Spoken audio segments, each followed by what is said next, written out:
네, 오늘 말씀은 시편 119편 81절로 96절까지의 말씀입니다. 나의 영혼이 주의 구원을 사모하기에 피곤하오나 나는 주의 말씀을 바라나이다. 나의 말이 주께서 언제나 나를 안위하실까 하면서 내 눈이 주의 말씀을 바라기에 피곤하니이다. 내가 연기 속에 가죽 부대같이 되었으나 주의 율례들을 잊지 아니하나이다. 주의 종의 날이 얼마나 되나이까? 나를 핍박하는 자들을 주께서 언제나 심판하시리이까? 주의 법을 따르지 아니하는 교만한 자들이 나를 해하려고 웅덩이를 팠나이다. 주의 모든 계명들은 신실하니이다. 그들이 이유 없이 나를 핍박하오니 나를 도우소서. 그들이 나를 세상에서 거의 멸하였으나 나는 주의 법도들을 버리지 아니하였사오니 주의 인자하심을 따라 나를 살아나게 하소서. 그리하시면 주의 입의 교훈들을 내가 지키리이다. 여호와여, 주의 말씀은 영원히 하늘에 굳게 섰사오며 주의 성실하심은 대대에 이르나이다. 주께서 땅을 세우셨으므로 땅이 항상 있사오니 천지가 주의 규례들대로 오늘까지 있음은 만물이 주의 종이 된 까닭이니이다. 주의 법이 나의 즐거움이 되지 아니하였다면 내가 내 고난 중에 멸망하였으리이다. 내가 주의 법도들을 영원히 잊지 아니하오니 주께서 이것들 때문에 나를 살게 하심이니이다. 나는 주의 것이오니 나를 구원하소서. 내가 주의 법도들만을 찾았나이다. 악인들이 나를 멸하려고 엿보오나 나는 주의 증거들만을 생각하겠나이다. 내가 보니 모든 완전한 것이 다 끝이 있어도 주의 계명들은 심히 넓으니이다. 아멘. 네, 어제도 우리가 고난에 대해서 말씀을 받았고요. 오늘 말씀도 사실 특별히 오늘 말씀 중에 81절부터 88절까지는요. 이 부분이 가장 사실 119편에서 가장 어둡고 절망적인 분위기의 말씀이기도 합니다. 그래서 찰스 스펠전이라는 목사님은요, 그 목사님은 이 부분을 81절, 88절의 이 부분을 119편의 어두운 밤이다라고 부르기도 했답니다. 본문은 시편 기자의 상황을 보면요, 평안함이 없습니다. 82절에 믿음이 흔들리고 육신이 연약하고 상황이 매우 불안하고, 85절에는 기가 막힌 웅덩이 같은 그런 웅덩이가 있고 핍박이 있고요. 87절에는 저희가 너를 세상에서 거의 멸하였으나 라면서 이야기를 하고 있다는 거죠. 여러분, 우리 삶 속에 하나님을 신뢰하고 말씀을 순종하는 우리들 가운데 여러분 평안함을 잃어버릴 때가 있다라는 거죠. 그럼 왜 그 평안을, 하나님께서 주시는 그 평안을, 저 말씀을 순종하며 삶 가운데 있음에도 불구하고 그 평안을 잃어버리게 되는 이유는 무엇일까요? 몇 가지 이유를 찾아볼 수 있는데, 첫 번째는 마음이 상하면 정말 우리 삶의 평안함을 잃어버리게 된다라는 거예요. 언제나 약속 이루어지나, 언제 하나님의 약속이 이루어지나, 정말 하나님의 약속이 내 삶 가운데 이루어질 것인가, 이렇게 생각하고 의심하게 된다라는 거죠. 우리가 육신적인 어려움은 그래도 사실 건들만 한데, 여러분 마음이 상하고 낙심이 되고 특별히 소망이라는 것을 잃어버린 상황이 오면 도저히 일할 마음이 생기지 않는 거죠. 그냥 무기력한 가운데 빠지게 돼요. 그리고 그것을 통해서 오는 스트레스를 받는다라는 거죠. 여러분, 특별히 요즘은 병원에 가면 특별히 다치지도 않는데 아파서 병원에 가면 여러 원인을 이야기하지만 꼭 나중에 이야기하는 게 스트레스가 원인이다라는 이야기를 듣는단 말이죠. 그러니까 어떤 때는 그렇게 많은 것들로조차, 많은 어려움 때문에 또 스트레스 때문에 사는 것조차 싫을 때가 있다라는 거죠. 그럼에도 불구하고 아무리 먹구름이 꽉 차 있어도 그 위에는 여전히 햇빛이 존재한다는 것.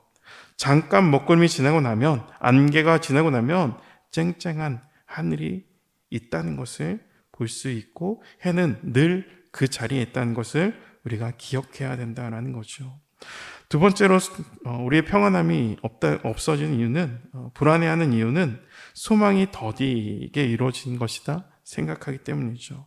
우리는 종종 우리가 보면서 하나님의 약속의 말씀이 너무 늦게 이루어진다, 너무 더디게 이루어진다라고 생각한다는 거예요. 인내하기가 힘들다라는 거죠. 그럼에도 불구하고 성경은 하나님은 당신의 능력과 무한한 징계로 행하시기에 더디게 하는 이유가 분명히 있다 말씀하는 거예요. 그러므로 하나님의 말씀은 하나님의 때, 하나님의 영광을 위하여 반드시 이루어진다라는 믿음이 우리 가운데 있어야 하고 그 믿음을 붙잡고 있어야 된다라는 거죠. 그리고 우리 가운데 평안함이 없는 세 번째 이유는 우리가 하나님을 내 스스로 제한할 때라는 거예요. 하나님이라도 안 돼.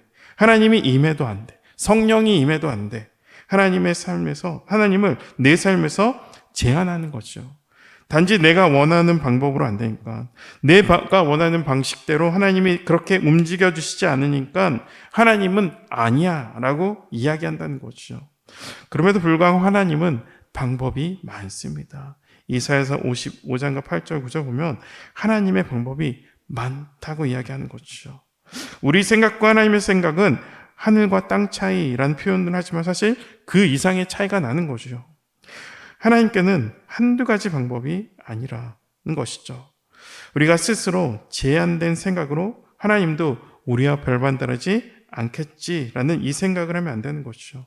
우리가 하나님을 제한하면 우리 삶에 불안과 두려움이 생긴다라는 거예요.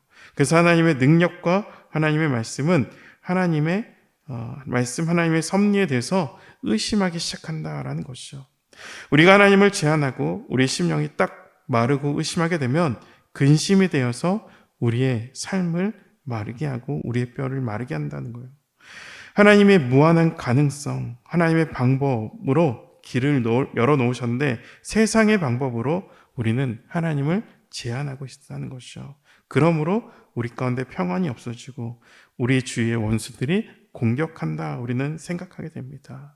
오늘 말씀 84절에 보니까 주의 종이 날이 얼마나 되나이까, 나를 핍박하는 자들이 주께서 언제나 심판하시니까 라고 이야기합니다. 특별히 10편에는 원수들의 특징이 많이 나오는데 또 이어서 85절에 보니까 이들은 말씀을 안 지켜요. 또 주의 복음을 쫓지 않습니다. 교만한 자고요, 마음이 아주 굳은 자라고 이야기하죠. 하나님을 섬기는 자를 이유 없이 해코지합니다. 예수를 믿는다는 것 때문에, 내가 신앙생활을 하는 것 때문에 못 살게 구는 거죠. 그래서 85절에 음모를 꾸미고 계속 구덩이를 빠뜨리려고 험담을 하고 나쁜 비평을 쏟아내는 것을 볼 수 있다라는 거죠. 우리가 하나님을 섬기고 거룩한 기준으로 살기에 자기들의 법에, 그 불법에 동의하지 않기 때문에, 동참하지 않기 때문에 그냥 우리를 싫어한다라는 거죠. 그런 환난이 올 때 하나님의 은혜를 주시고, 하나님께서는 은혜를 주시고 도와주시는 분이라는 것을 우리는 잊지 말아야 한다라는 거죠. 우리는 우리로 능히 감당할 수 있도록 도와주시는 분이 하나님이시다라는 거죠. 이런 상황 속에서 시편 기자는 오늘 결단을 합니다. 바로 내가 하나님의 말씀에 초점을 맞추겠습니다 말씀하죠. 82절에 보니까 내 눈이 주의 말씀을 바라기에 피곤합니다. 말씀을 나는 오히려 주의 말씀을 바랍니다라고 81편 또 81절, 82절에 계속 이야기합니다.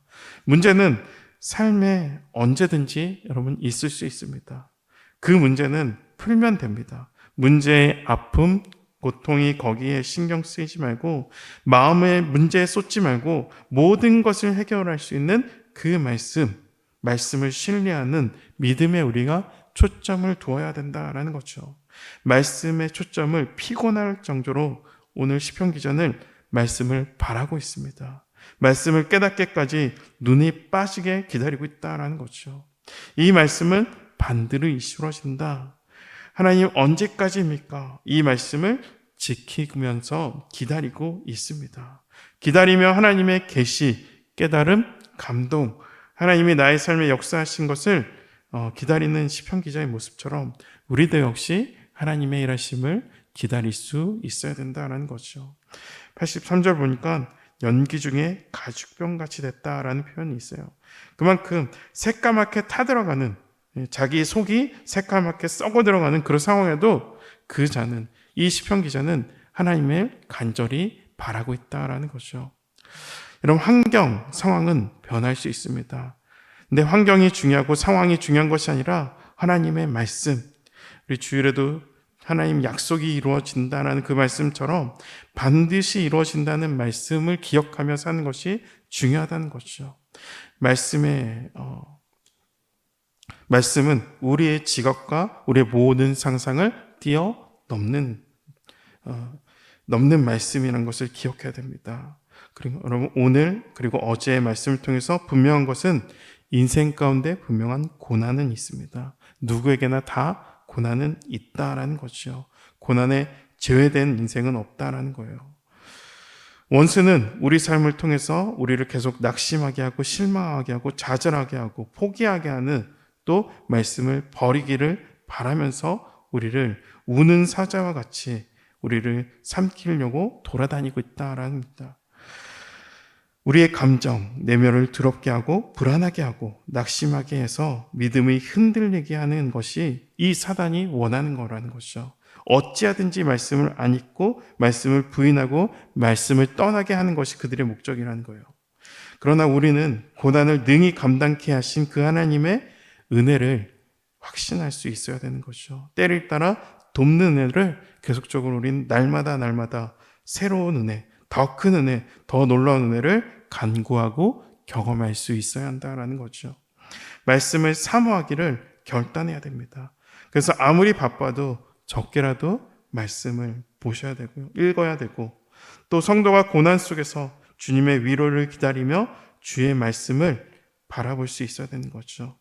바로 사람이 줄 수 없는 위로가 이 말씀 가운데 있기 때문이죠. 사람은 제한적입니다. 사람의 위로는 잠깐입니다. 아무 도움이 되지 않을 때도 있죠. 사람은 사람을 온전히 위로할 수 없습니다. 오직 하나님만 우리를 위로하시고 격려하신다는 거죠. 말씀을 통해서 하나님의 사랑을 깨닫고 그 사랑의 신령한 은혜를 경험할 수 있다는 것이죠. 하나님은 당신의 종들에게 말씀을 묵상하라, 주야로 묵상하라, 계속 지키라, 읽고 지키라 명령하십니다. 그렇게 말씀을 붙잡으며 그 말씀을 통해서 하나님께서 함께 하시고 하나님의 구원 역사와 하나님의 능력으로 어떻게 하면 이 현실의 어려움을 뛰어넘는가, 우리가 이것을 경험할 수 있어야 된다라는 거죠. 말씀을 통해서 믿음을 키워나가야 합니다. 문제를 뛰어넘는 그런 믿음을 우리가 가질 수 있어야 된다는 거죠. 문제를 덤빌 수 있는 큰 믿음을 우리가 구할 수 있어야 돼요. 그 문제는 더 이상 걸림돌이 아니라 우리가 정말 덮어버리면 아무것도 아닌 게 된다는 거죠. 그걸 디디고 뛰어넘으면 그 문제의 돌은 디딤돌이 될 수 있고요. 문제 때문에 기도하다가 깨닫게 되고 힘을 얻고 우리가 능력을 얻고 그걸 통해서 새로운 기회의 문을 또 열 수 있게 된다는 것이죠. 여러분, 어려움이 있을 때 소망을 잊지 않고 말씀을 묵상하고 그 말씀을 주어다가 소상하는 힘을 얻고 말씀을 더욱 사모하며 허락하신 오늘 한날을 살아내는 저와 여러분 되시기를 축복합니다. 기도하겠습니다. 하나님 아버지, 감사합니다. 하나님, 아무리 삶 가운데 힘들고 어려움이 있을지라도 또 낙심하거나 또 좌절하는 일이 있어도 우리가 그 가운데 넘어지고 주저앉는 것이 아니라 계속해서 하나님의 품으로 들어가고 계속 하나님의 말씀 가운데 들어가고 또 말씀으로 무장하여 다시 한번 소생케 하는, 다시 한번 새 힘을 얻는, 다시 우리 삶 가운데 부흥을 경험하는, 또 놀라운 역사를 경험하는 그 역사를 감당할 수 있도록 주님 우리를 축복하시고 우리 가운데 인도하여 주시옵소서. 다시 한번 주님을 감사드리며 또 주님을 높여드리며 예수 그리스도 이름으로 기도드립니다. 아멘.